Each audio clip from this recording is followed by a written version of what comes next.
Shatterhand is an action platformer for the original Nintendo. The game is set in the future of 2030, which we're not that far away from. Now, a cop by the name of Steve Herman, Yu, aims to take out the notorious Metal Command organization that had earlier destroyed both his arms. Equipped with cybernetic replacements, he's out for justice and revenge.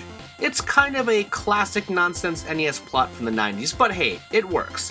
Nothing more, nothing less. As previously mentioned, Shatterhand is a platformer. Punch enemies with your cyber fists and traverse environments. Simple.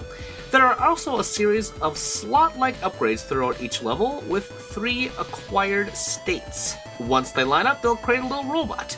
These little robots disappear after sustaining damage, but they're very useful. Depending on the order and type, the robot can have a laser, flamethrower, or even grenades as a weapon.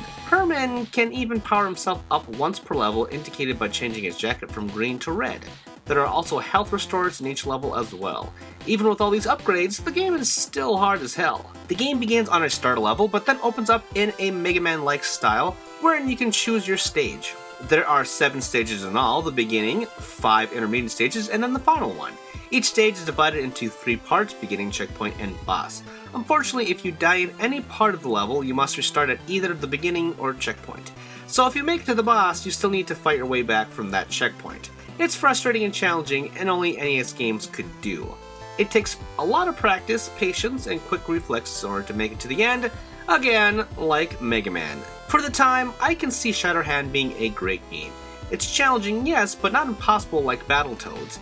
It's more of an annoyance. Yet the concept, gameplay, and even the catchy chiptune music is well worth a look. Plus, it still looks really, really good for a Nintendo game. It's cheesy and epic in a way that only a Nintendo game from the 90s can be. Did you know that was a ReActionExaminer video? If you liked it, you should subscribe to me to keep up with everything that I'm doing. Also, if you have some other interests, like sex for example, check out Tomops, which is a comedy sex podcast thing wherein my best friend and I check out the weird and abnormal and the erotic.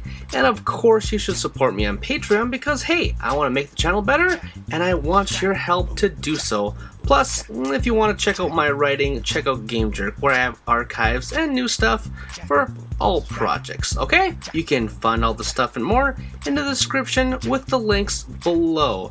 Thanks for watching, and I will see you all next time.